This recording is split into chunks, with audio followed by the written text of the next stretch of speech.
Hello everybody, welcome back to my YouTube channel. We are on episode 3 of my master's project explanation and I want to continue with the conversation. I've posted 2 separate videos, one introducing my project and one talking about the literature review of the topic. So you can go and find those on my channel.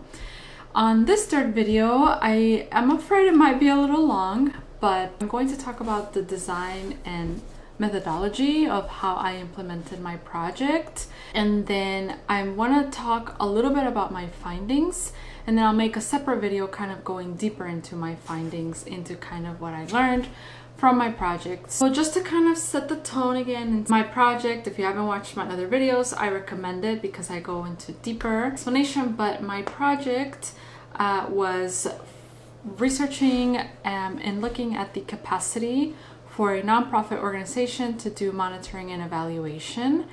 And my project had 2 topics going at once: the monitoring and evaluation side of it and the menstrual health side of it, because the organization that I was researching does menstrual health education for young girls. So I covered the literature review and what I found, and literature is the academic literature that's out there on these topics. So I covered that in my last video, but now I'm going to talk about what I actually did.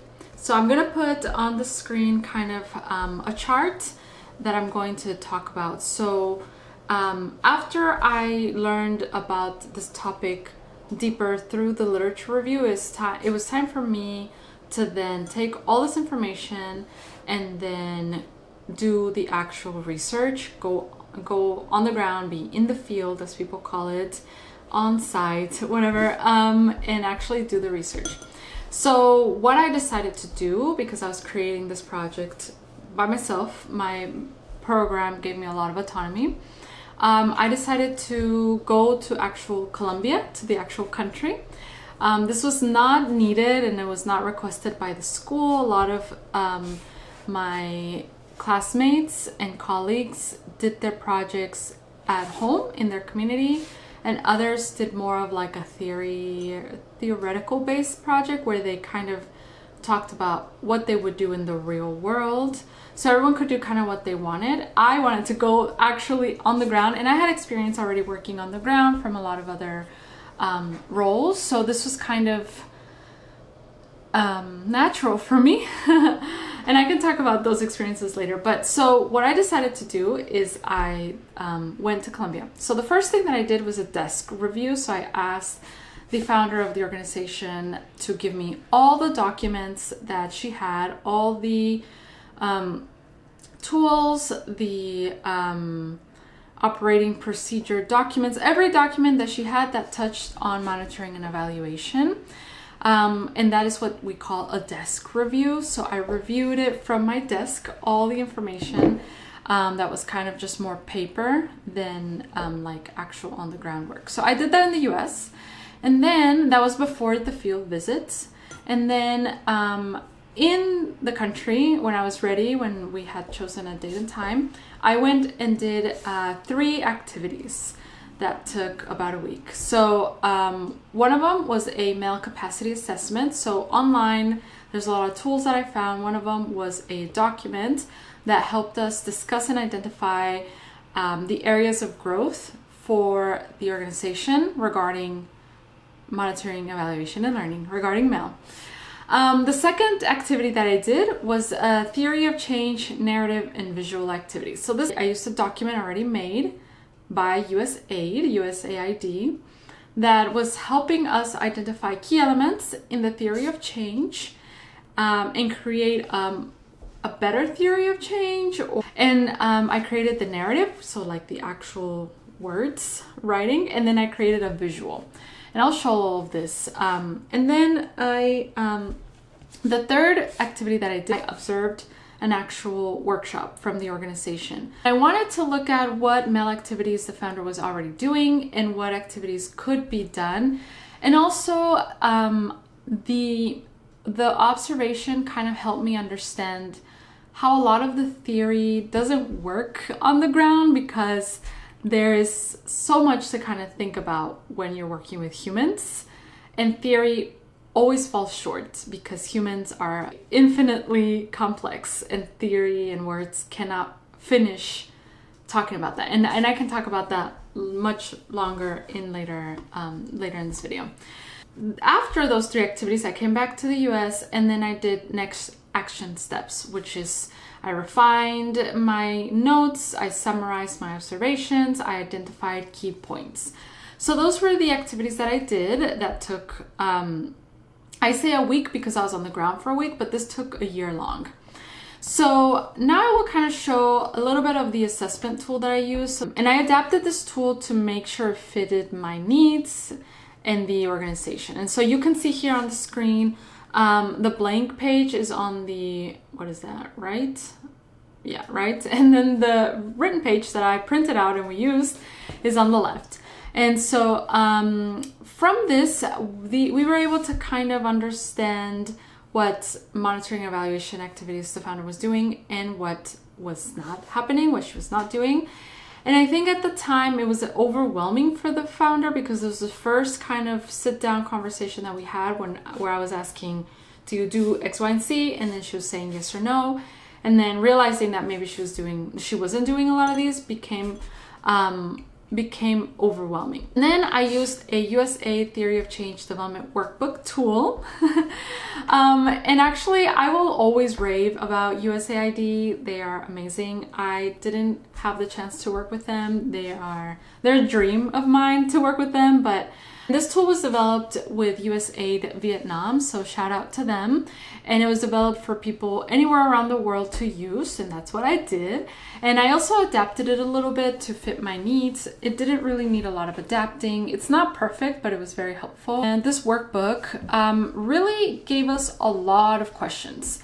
We spent like 2 days with this workbook because it asked us to think about everything regarding the challenge that the organization is facing or is trying to tackle. The workbook asked questions like, so key actors could be maybe other NGOs that are interested or working on this topic of menstrual health education, maybe medical professionals and nurses or doctors that have an interest on this topic. Parents might be key actors because they support the girls' understanding of this topic or not support and keep them from understanding this topic. So that was one topic that we talked about. We also talked about power dynamics. Power dynamics, we had to think about what that meant for the development challenge.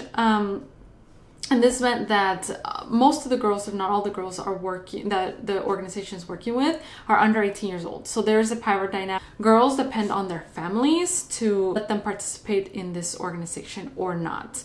Other things was areas of limitation. So areas where the organization couldn't really do anything about or didn't have, there was limited opportunities for change. So for example, maybe existing laws that prohibit, in Colombia, there's not laws that prohibit the conversation on menstrual health education, but this is a limitation that could be in another country where because of laws, you're not able to have these types of projects and workshops. Other information that this USAID tool asked for us to think about was gaps of information. So what information do we just not have? There are hypotheses on the decrease of focus and attention span of girls during class, but it's hard to measure that. That hasn't been fully measured. I didn't find actual studies done. There's this thought and this hypothesis. So there's a lot of gaps of information that we need. So from this USAID workbook, I was able to kind of revise the goal of the organization in the theory of change narrative, where I created if-then statements, a narrative, which is writing, and then I also created a visual. I didn't create a finalized visual, but I did create kind of a starting visual that could be then adapted by the founder. And just to kind of give a little parenthesis, theory of change is kind of like a paragraph or a few paragraphs that really explicitly talks about, if we do this, if our organization does this, then this will happen. And it's really important to have a very clear, very thought out, explicit theory of change, because then that document is going to help you then look and create benchmarks. So for example, if the workshop participants of a menstrual health education program, if the girls are able to actively participate in these workshops, then they will increase their knowledge on menstruation and life skills. So even from that sentence, we can think about how can the girls participate in these workshops? Why are they not participating? How can we measure if there was an increase in their knowledge on menstruation and life skills? What is the how is the knowledge being provided? So all of these things we can think about, we can set benchmarks to then measure if they're happening. And so the theory of change is very, very important. It's a very helpful tool to have. And so I created the narrative and I also created the visual. And the visual is to help kind of have like a poster where you can see, and it kind of helps you navigate day to day and the strategy. We can really talk about strategy from theory of change. I won't get into it right now, but it's really kind of the next step from theory of change, and kind of they work together, strategy and theory of change. So, okay, so kind of backing up, the third activity that I did that I mentioned is the workshop observation. And from that, I created my own tool, my own document, where I had different questions that I wanted to keep in mind as I was observing. And I had a blank page with just questions and where I took a lot of notes. And you can see these, the blank page on the right and then the notes on the left. So that's what I did for my project. Got a lot of great insight from the workshop observation, a lot of challenges that I saw and a lot of opportunities to do MEL. So some of the challenges were the participants were illiterate. So I think I mentioned this in one of my other videos. These young girls, maybe they're in the 3rd grade, but they can't read or write. And you actually saw it happening where the workbook that they were working on, the girls couldn't work on it. They would just kind of follow along, but they wouldn't write anything. Or if the founder had them read out loud, some of them couldn't, and they would get help from other girls. The attendance variation was also a challenge that I saw. How can you monitoring the progress of a girl if they don't attend maybe 1 or 2 workshops? That's a big problem. Another thing is age variation. You are giving an information session to a group of girls, and if there are younger girls, they might get distracted, they might get bored, and they might distract the other girls. And then opportunities that I did see through the workshop observation is that instead of doing kind of a written comprehension test, maybe you do a verbal one where you, the facilitator is checking for comprehension. Maybe you're doing art-based activities to evaluate the workshops, and art-based could mean drawing something, painting something, and it's giving feedback. The facilitator and the founder and people involved are getting some type of feedback from children. Maybe the volunteers and the facilitators are giving their own feedback of the workshop. Maybe there are short reflections that are being written by the facilitator on some type of team notebook that then the founder can have can look at and have a meeting every month where they look at different things that is on that notebook and then implement. I do want to talk briefly about other additional key insights that I found through being in the field. I find that the organization needed a stronger strategy, a stronger program strategy. And this goes from the conversation of theory of change, where by having a clear theory of change, then you can then have a clearer, stronger program strategy. We really talked about safe spaces, and I think this is so important. Find a way to quantify safe spaces, the actual happening of a safe space, the actual fruits of the labor from creating a safe space. I think this is really important, and I think it's something that we don't, I don't know, maybe it's not thought about as something that can be monitored, but I think it's actually really important to monitor, because then you can talk about and showcase how an organization is a safe space. I know that in schools, this is very something that people say, like schools are supposed to be the safe space of children. And maybe like community centers also talk about that and kind of say it. But I think, how can we monitor it? How can we have it in some type of document, in a documented way, so that then you can learn from it and you can enhance it. You can just have that data. I think having that data is really important. And so for this organization, safe space is something that they have. They're very they create it very strongly, and you can see it. One very explicit way that we saw it was during the workshop observation. A lot of the girls were sharing very personal things as conversations on menstruation were happening and the emotional aspects of menstruation. Then they started to share about things, how they felt emotionally, and things that they saw in their family, in their homes, etc. And this is an example of safe space. The girls feel safe enough to share this with the founder and the facilitators.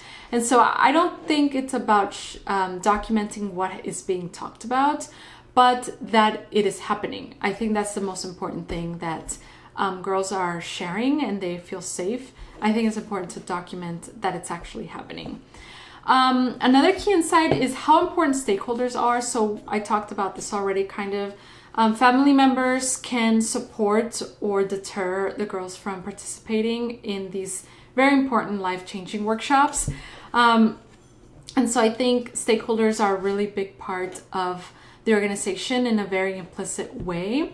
And finding out a way to kind of capture that, getting their feedback, getting their insight on what they're seeing at home, having some type of survey, having some type of feedback session with family members with other stakeholders, just finding a lot of ways to monitor and evaluate the effects that these workshops are having on the participants. I think it's really, really important, and I think we don't think about it as much. At least I didn't think about it, and I didn't see it that much. And I've worked with other organizations in the past, and I don't know if we talk about it enough, or even the bandwidth of having all of that, because capturing data it takes a lot of work, and then putting that data in some type of system that then you can kind of understand it better. Analyzing all that data is a lot of work. So I understand why maybe it's not happening, because maybe there's not someone to do it. So yeah, I could do it. I could do it for an organization. So from all of that, kind of moving on to, I created a log frame. So a log frame or a logical framework it's a really good kind of huge chart that talks about the activities that you're doing, the outputs that you're getting from those activities, the outcomes that are happening from the outputs, and the goals that are being reached from everything else, from the activities, outputs, and outcomes.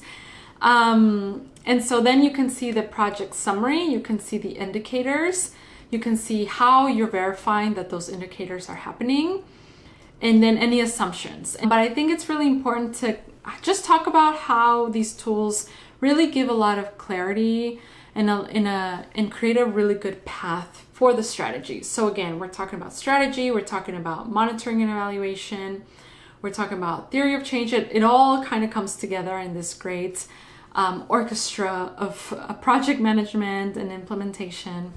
So yeah, that's where I'll end this video. It's kind of long, but it has a lot of really rich information that I hope can be helpful for someone that's working on an organization or that is working on their own project. So yeah, thank you for watching. I hope you learned something, and I hope this was helpful. Thanks.